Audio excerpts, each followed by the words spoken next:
자, 그 다음에 이제 중요한 얘기가 뭐냐면, 얘들아, 드디어 쌤이, 유튜브 스타가 되기로 했습니다. 알겠어요? 한국사, 너네가 지금 10반이잖아, 맞지? 1학년 10반, 110 치면은 유튜브에 당신들 수업했던 거 다 떠요.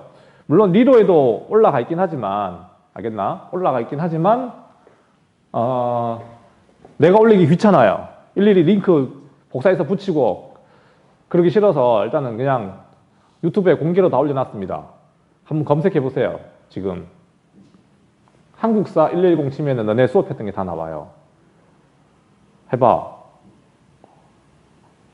아무도 안 하고 있네. 자, 자, 이제는 여러분들 내가 이제 유튜브에 공식 데뷔를 했기 때문에 구독과 좋아요는 필수입니다. 알겠습니까? 구독과 좋아요를 꼭 눌러주기 바랍니다. 이제는. 알겠어요? 이제 비공개가 아니기 때문에. 검색하니까 다 나오는 거 되게 좀, 이제. 선생님. 뭐라고? 만약 그렇게 해서 돈 벌면 어디에 쓸 거예요?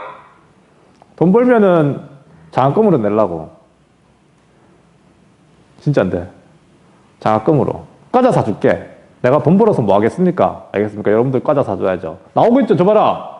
와, 핸드폰으로. 조다한 봐라. 지금 내가 지금 막, 보입니까? 지금? 네.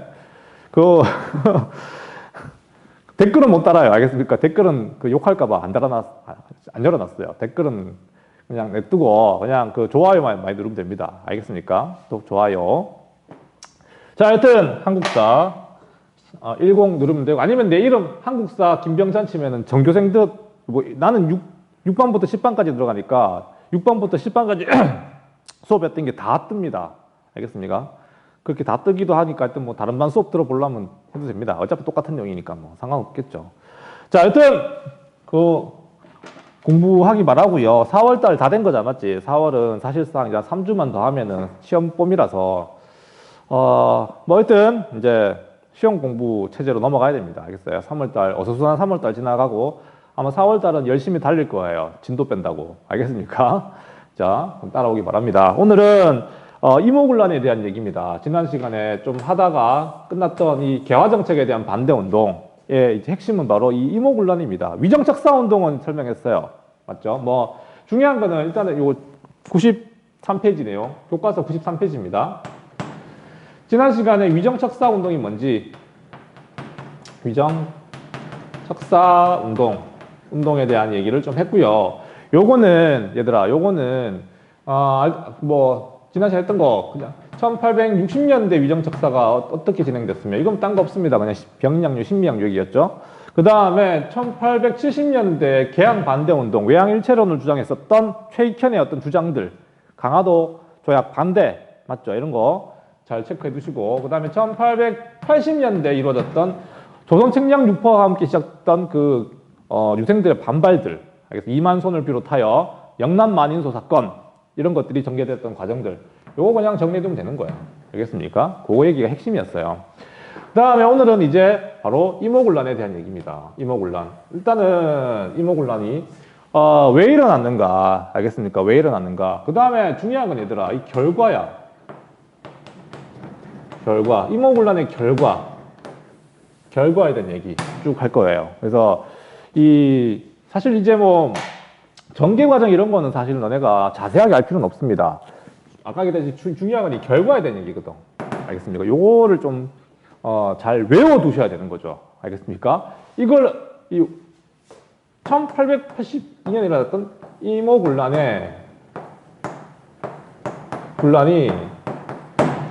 왜 일어났는가 이런 거는 역사를 이해하는 어떤 중요한 이해해야지 재밌어지잖아, 맞죠? 그런 차원에서 이게 보면 되는 거고, 물론 이게 뭐 원인에 대한 어떤 얘기도 많이 나옵니다. 물어보기도 합니다. 근데 어쨌든 중요한 건 결과야, 내가 보기엔.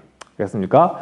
일단 이모군란이 왜 일어났을까? 배경 먼저 살펴보고요. 그 다음에 전개 과정도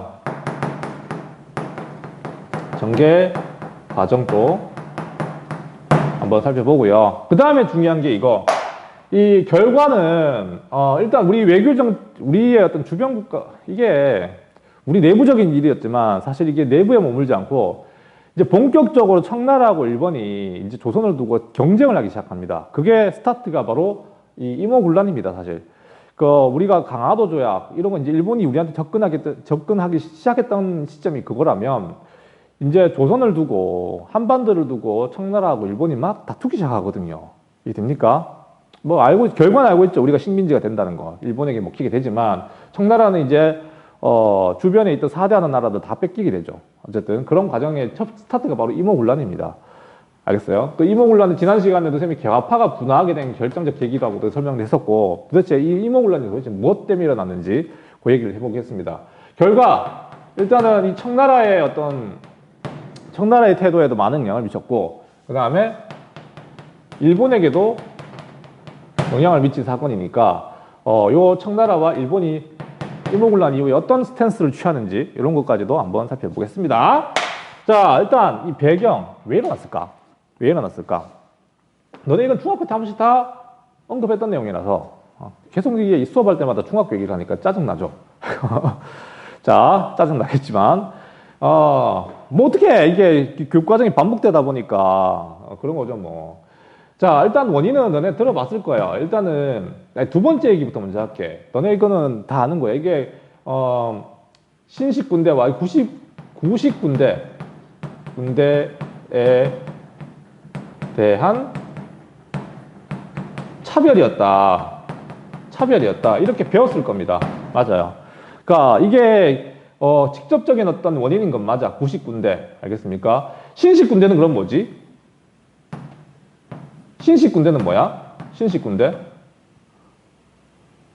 얘들아? 알고 있잖니, 맞죠? 대답하기 싫을 뿐이지. 신식 군대가 뭐라고 했었어요? 지난 시간에. 별기군. 맞았어. 하동성. 별기군. 그렇군. 맞아요. 별기군이었죠. 신식. 신식 군대. 쌤이 지난 시간에 얘기했다시피, 조선의 근대화라고 하는 게 원래 있던 거 갖다 싹 다 없애버린 게 아니라 그냥 새로운 어떤 폴더를 만들어서 계속 집어넣는 거야. 그러다 보니까 원래 있던 거랑 충돌이 일어날 수밖에 없어요. 이 대표적인 게 이거라고.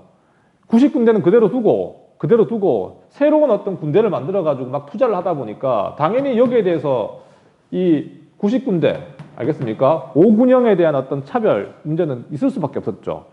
원래 군대가 오군영이라고 불렀거든요. 알겠습니까? 그러니까 그 군대는 투자를 안 하니까 불만이 생길 수밖에 없었지. 얘들아, 그리고 또 중요한 얘기가 뭐냐면, 중요한 어떤 포인트가 뭐냐면, 얘들아. 이 당시 구식군대, 오군영에 복무했던 사람들 있잖아. 걔네들은, 지금처럼 징집병이었을까? 아니면 그러니까 자기가 가고 싶어서 군대 갔던 사람들이었을까? 장지우 씨. 그래, 너네 그거 잘 이해해야 돼. 지금 우리 군대는, 남자들은 이제 뭐, 한 2년, 3년 뒤면은 군대 가겠죠? 축하해요.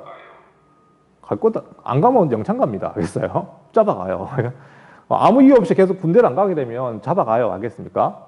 내가 뭐 학교를 다니는 거 있다든가, 뭐 이렇게 해가지고 계속 연기해야지. 영장이 나왔는데 영장 그거 무시하고 그냥 가만히 있으면 헌병인 쫓아옵니다. 알겠어요? 하동성 씨? 그래요.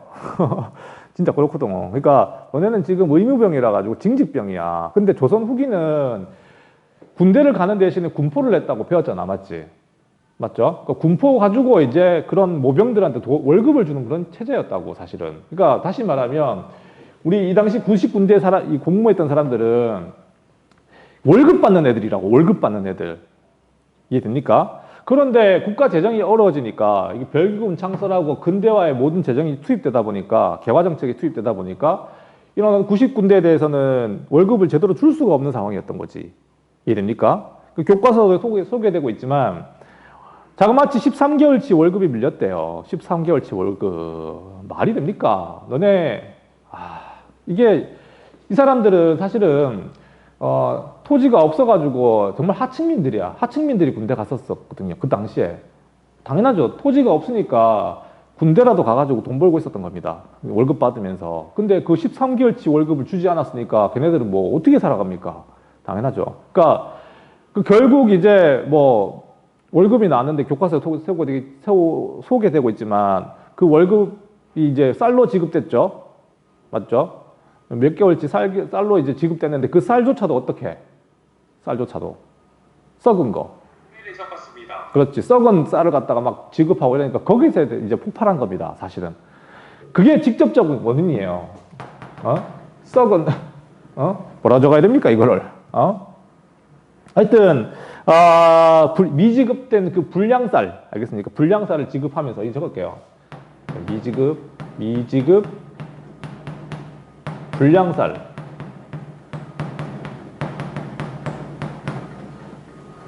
제공. 이게 이제 첫 스타트인 건 맞아요. 맞는데, 얘들아, 내가 하나 설명하지 않은 게 뭐냐면, 이 당시에 이 군인들만 이 불만이 많았던 게 아니라, 하층민 전체가 불만이 많았습니다. 하층민. 불만이 높아지고 있었다고. 왜 높아지고 있었냐면, 이 사람들도 이 군대에 복무했었던 이모군란에 가담했었던 이 군인들 자체가 전부 다 하층민이긴 합니다. 알겠습니까? 근데 이 당시 하층민들이 왜 전반적으로 다 불만이었냐면, 얘들아, 이 당시 고정했던 개화 정책이 가장 큰 타격을 받았던 사람들이 누굴까? 가장 큰 타격을 받았던 사람들. 바로 쌀을 사먹어야, 식량을 사먹어야만 하는 사람들이었거든요. 무슨 말이냐면, 자, 개항을 하게 되면 좋은 사람들도 있어. 유리한 사람들. 어떤 사람들이 개항하면 유리하게 될까? 자, 조금 이제 천천히 나가볼게요. 이 경제 상황을 이해하고 가야 돼. 부자들. 그러니까 이 당시 부자들은 누구예요? 양반. 아이, 그렇게 얘기하지 말고, 양반은 이제 신분적인 거고, 토지를 가지고 있는 사람들이 되겠지. 하동성 씨. 고마워, 얘기해줘서 그래도. 맞아요. 토지를 가지고 있는 사람들은 그 쌀을 갖다가 이제는 어디에다 수출할 수 있게 된 거야. 외국. 그렇죠. 외국에 수출할 수 있는 길이 열린 거야. 그러니까 얘네들한테 되게 유리한 겁니다. 자, 무슨 말이냐면, 과거에는 쌀 가격을 갖다가 무제한으로 올릴 수가 없었어요. 왜냐면 그렇게 쌀 가격을 높여버리면은 누가 사 먹냐고. 사 먹을 수가 없다고. 근데 이미 이제 개항장에 수출할 수 있는 길이 열렸다고. 그러면은 쌀 가격이 당연히 오를 수밖에 없습니다. 왜냐? 개항장 가격으로 이제 가는 거지. 만약에 이 사람들이 안 사 먹어, 비싸다고. 그럼 어디 팔면 돼요? 인천이라든가 부산 가가지고 그 개항장에다 쌀을 팔아버리면 됩니다. 이해됩니까?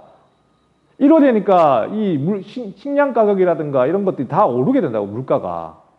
이거 이해됩니까? 그러니 이 90군데 사람들은 안 그래도 월급을 받아서 생활하는데 그 월급 가지고 살 수 있는 그 물건값이 다 오르니까 불만이었던 거고, 이 90군데 뿐만 아니라 쌀을 싸먹어야 했던 모든 사람들이 전부 다 불만일 수밖에 없는 이 개항 정책에 대해서. 이거 이해됐죠? 이렇게. 이게 다시 말하면 이모군란이 일어났던 1882년은 군인들만 불만이 있었던 게 아니라 하층민 전체가 불만이 많았다고. 알겠습니까? 그걸 이제 건드려준 게 이 사람들이 일어난 겁니다. 그 계기가 됐던 거였죠. 알겠습니까? 게다가 어쨌든 뒤에 보겠지만 이 사람들이 그리고 또 한 가지 중요한 포인트 하나 또 짚어야 될 게 뭐냐면, 이 당시 이 90군데를 중심으로 일어났던 이 이모군란은 높은 계급의 사람들이었을까? 낮은 계급의 사람들이었을까? 반란 일으킨 사람들. 높은 계급의 사람들이 일으킨 게 보통은 이제 예를 들어 무신정변 같은 거. 알겠습니까? 군대가 일으킨 변란이 나면 대표적인 게 무신정변 같은 거잖아. 그거는 귀족, 권력을 두고 싸운 거잖아. 맞죠? 그런 케이스인 건데 얘들 지금, 월급을 못 받아가지고 지금 들고 일어난 사람들이라고. 이해됩니까? 그런 사람들이 무슨 고위 계급의 사람들이겠어요. 이해됩니까? 대부분 다 지금을 치면 하사 정도 되는 애들, 병장, 상병, 2등병 이런 애들이라고. 이해됩니까? 오케이? 자, 뒤에 보게 되겠지만 얘네들이 무슨 짓을 벌인지 보여줄게요. 오케이? 자, 그런 사람들이 일으킨 거였다는 것도 기억하면서 전개 과정을 봐야 돼. 자, 어쨌든 이 배경에는 개항 이후에 하층민 전체가 불만이 많았었고요. 개항하는 정책 자체가 하층민의 삶이 전부 다 어려워졌으니까. 그 다음에 결정적 계기는 90군대에 대한 차별, 별기군과 90군대의 차별이 원인이 돼서 이제 일어나게 된 겁니다. 자, 결정적 계기는 아까 제가 불량쌀을 제공하니까 도저히 못 참겠다. 그래서 일어나게 되고, 이 사람들이 가장 먼저 습격했던 게 어디냐면 있잖아. 어디를 습격했냐면,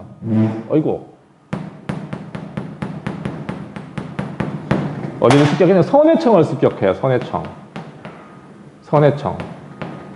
선해청이 뭘까요? 선해청. 지금 같으면 장관 같은 존재. 아, 장관 같은 존재가 아니고 기관 이름인데 이건 일단 기관의 이름입니다. 하동성 고마워요. 힘들고 7교시 되게 힘들잖아, 맞죠? 근데 이렇게 하동성 씨가 대답해주는 이런 센스 때문에 수업이 한결 지금 좋아지고 있습니다. 알겠어요? 하동성 유튜브에 당신 목소리 다 나올 거예요. 알겠어요? 영광으로 쌤이 인기스타 유튜브에 당신이 참여하는 게 얼마나 영광인지 나중에 알게 될 겁니다. 알겠어요? 나머지 친구들도 적극 참여하길 바랍니다. 자, 선해청은 지금으로 치면 있잖아. 어떤 거냐면 국세청 같은 거라 생각하면 됩니다. 국세청. 그러니까 이 당시 너네 조선 후기가 되면 얘들아, 조선 후기가 되면 세금을 갖다가 뭘로 냈는지 기억납니까? 세금. 네. 뭘로 냈지? 쌀요. 맞아요. 대동법 시행되면서 세금이 거의 다 이제 쌀로 거치기 시작한다고. 그래서 전국에 있는 모든 쌀들 있잖아. 서울로 다 모여요. 알겠어? 물론 지방에 남아있는 쌀도 있지만 서울로 많이 올라간다고. 그래서 그 커다란 창고가 바로 이 선해청 창고입니다. 선해청이에요. 여기 이제 쌀이 모여 있는 거지. 이해됩니까? 그럼 쌀이라고 하는 거는 갖다가 얘들아 우리 뭐 배웠다시피 그냥 놔두면은 썩어버리니까 이제 뭐 빌려주기도 하고 막 했었다고. 다시 말하면 이제 이게 이제 중요한 재정기관인데 여기서 지급했던 게 바로 그 불량쌀이었거든요. 이해됩니까? 군인들한테 지급을 했던 이 쌀 자체가 불량쌀을 갖다 이어서 지급했었어요. 그러니까 도대체 이 재정은 어디다 썼는지 뭐 개화정책에 썼겠죠. 이해됩니까? 이런 뭐 돈 많이 듭니다. 이 개혁한다는 그 자체가. 그래서 이 선해청을 습격하게 되고 얘들아 중요한 건 있잖아. 얘들아 잘 봐봐. 누구를 죽였냐면 선해청의 최고 관직자 뭐 민겸호라는 사람을 갖다 민겸호를 갖다가 사살해요. 얘들은 아까 얘기했다시피 하급 군인이야, 상급 군인이야? 하급. 얘들은 그냥 병장들, 뭐 하사들 이런 애들이라고. 이런 애들이 지금으로 치면 국세청장 같은 사람을 갖다 잡아 죽였다고. 그럴 수 있을 것 같아요. 아니요. 흥성대원군이 뒤를 봐줬어요. 오, 답을 알아버렸네. 그러니까, 하동성, 내 수업 벌써 들었어요? 답을 말하면 어떡하니? 내가, 그래, 그 얘기 하려는 거야. 뭐라고? 수업을 너무 잘해갖고 알아들었어요. 그래. 내가 이제 이 수업의 핵심을 짚어버리니까 쌤이 할 말이 없네요. 그러니까 지금 하려고 하는 말이 그거야.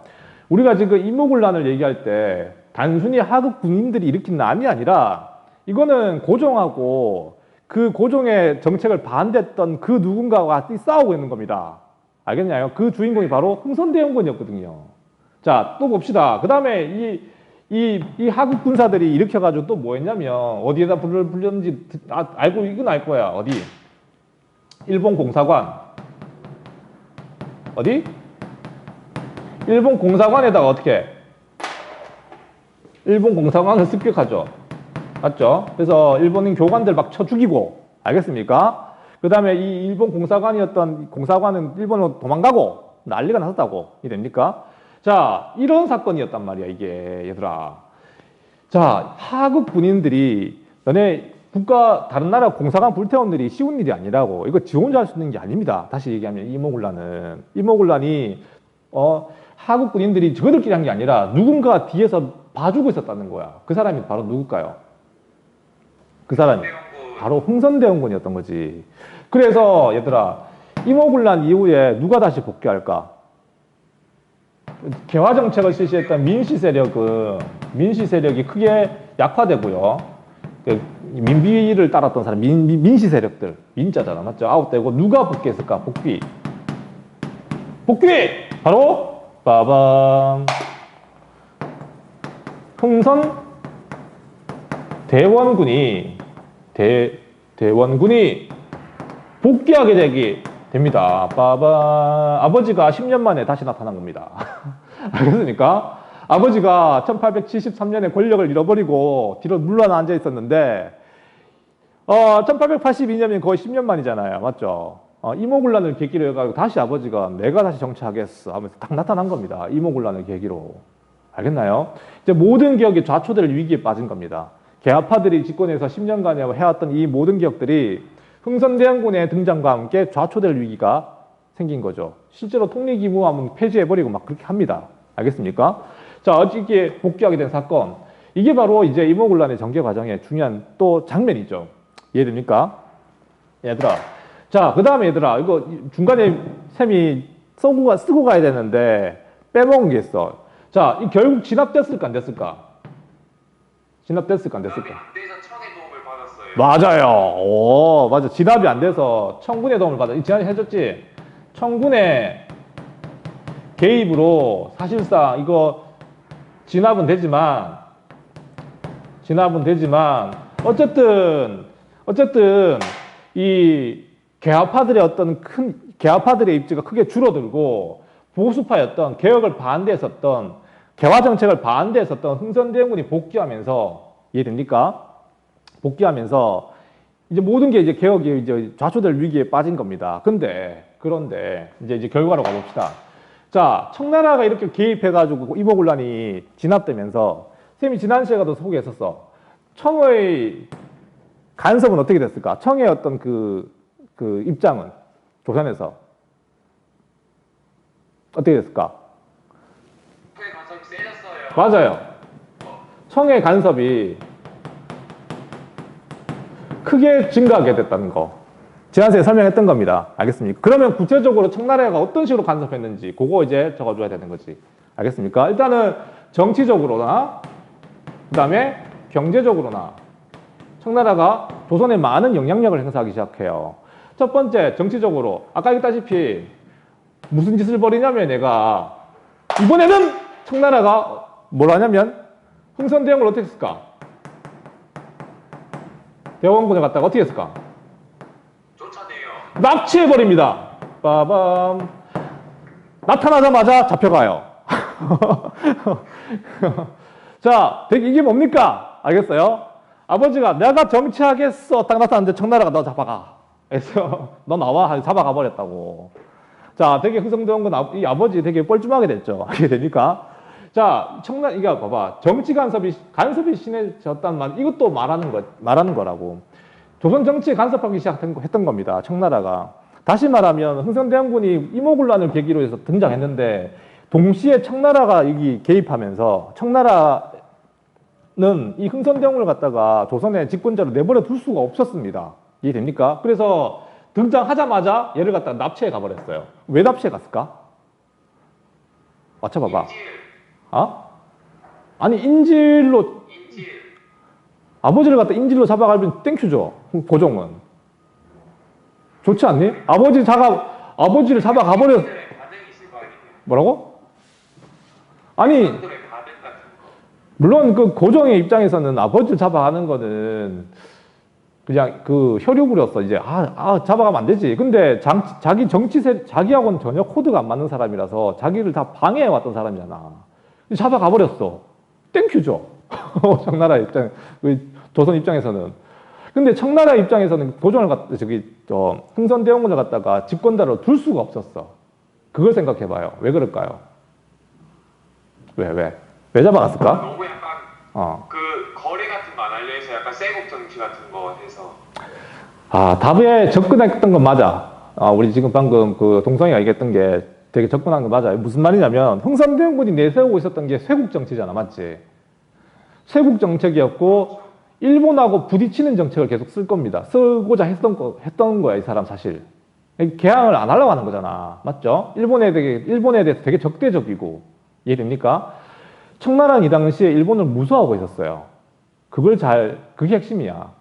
이해됩니까? 청나라는 일본과 부딪히기가 싫었습니다.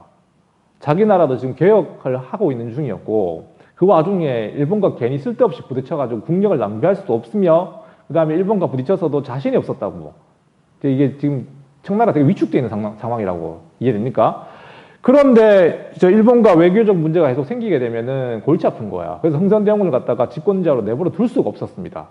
이해됩니까? 그래서 일단 잡아가 버린 겁니다. 그리고 다시 복귀를 시키게 되지. 누구를 복귀시킬까? 다시 개화파. 알겠습니까? 개화파가 다시 등장하게 돼요. 민씨 세력이죠. 민씨. 야, 근데 내가 갑자기 민씨를 얘기하니까 많이 좀 헷갈릴 수도 있는데 사실 이 개화 정책은 고종의 뜻이기도 하지만 그 이제 개화 정책의 뒷배경에는 명성황후죠. 너네 명성황후라고 많이 알고 있으니까 민비의 그 가족들이 고종의 개화 정책에 많이 도움을 주거든요. 알겠습니까? 특히나 청나라의 어떤 양모운동을 많이 따라오고 했던 게 사실 민씨 세력입니다. 그래서 다시 말하면 개화파를 갖다 다시 등용한 이유는 청나라로서도 조선이 개혁 안 하고 저런 식으로 계속 이제 일본하고 부딪히면은 더 골치 아프니까 그냥 개화파들이 계속 개혁하는 게 더 좋았던 것 같아요. 그래서 우리 지난 시간에 배웠던 내용, 이런 청나라를 등에 입은 온건 개화파들이 있고, 청나라가 개입하는 그런 정치적 간섭은 배제해야 된다. 우리가 제대로 된 개혁을 하려면. 그 사람들이 누구였다고? 급진계약. 그래, 그게 급진개화파야. 이해됩니까? 우리가 지난 시간에 했던 거랑 연결시켜서 계속 공부합시다. 이해해야 됩니다. 알겠습니까? 이모군란을 먼저 얘기해버렸으니까, 우리 개화파의 분화에 대한 얘기를 할 때. 맞죠? 오케이? 이제 잘 이해되고 있습니까? 그래서 어쨌든 이 개화파들은 그렇게 또 분열되어 나갔지만, 어쨌든 이 개화파들이 다시 등장하게 된 거야. 이게 정치적 간섭인 거죠, 뭐. 조선의 개혁을 갖다가 저들이 막 이래라 저래라 간섭하는 거니까. 이해됩니까? 야, 그 다음에 얘들아. 그 다음에 이게 사실상 얘들아. 아까 얘기 못했는데, 청군이 개입해가지고 이 90군대를 진압하는 과정. 어떻게 됐냐면, 너네 이 당시 그 90군인들, 그러니까 5군영의 군인들이 많이 살고 있었던, 걔네는 출퇴근하는 사람들이거든요, 사실상. 우리 지금 뭐 2년 동안 군대가 있는 이게 개념이 아니라 이게 출퇴근하는 개념입니다. 그냥 자기 가족들이 있고 있잖아. 군 복무하는 거라고. 장교 느낌 약간. 뭐라고? 장교 느낌처럼. 모병제니까요. 그 당시 조선의 어떤 군역 체계 자체가. 그러니까 이 사람들이 많이 모여 살았던 데가 어디냐면, 지금 되게 유명해졌어. 너네 드라마도 나오고 해가지고. 되게 클래스가 있죠, 여기는. 왠지 여기 가면 클래스가 느껴지는 서울의 동네 이름. 이태원. 그래, 그게 이태원이야. 알겠습니까? 그러니까 이태원이라, 너네 안 가봤잖아, 이태원 맞죠? 서울에. 이태원, 이거 내가 동영상 찍었나? 찍고 있네요. 그 이태원이라고 하는 곳이 있는데, 거기에 이제 많이 모여 살았고, 또 뭐 용산 이런데 이제 그 90군인들이 많이 모여 살았거든요. 이 청나라 군대가 이 당시에 조선에 와가지고 90군대를 갖다가 정말 잔인하게 잡아 죽였습니다. 생각해봐, 우리나라 국군이 청나라 외국군이죠. 와가지고 참수해가지고 막 길거리에 걸어놓고 이랬다니까. 상상해봐요. 외국 군인들이 와가지고 우리나라 군인들 갖다 다 잡아 죽였다고요. 이 끝난 겁니다. 사실상 조선이란 나라 자체가. 우리나라 군인들이 다른 나라 군인들한테 막 죽고 있고, 그 불러들인 게 고종이었고. 이해됩니까? 그러니까 이런 상황이었으니까, 사실 여러분들 있잖아요. 우리가 식민지가 된다고 할 때 일본이 했던 만행들만 기억하지, 청나라가 도대체 우리나라에 어떤 짓을 했는지 잘 몰라요. 우리가 지난 시간에 뭐 급진기아파들이 친일파로 분류된다고 하잖아.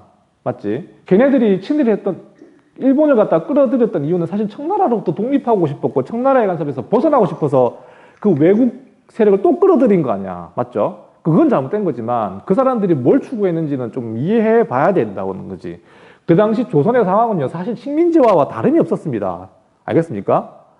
청나라로부터 거의 식민지 취급을 받고 있었다고. 이모군란 이후부터. 이해됩니까? 자, 어떤 그런 상황이었고, 그래서 급진기아파들이 등장했다는 거 이해했으면 좋겠습니다.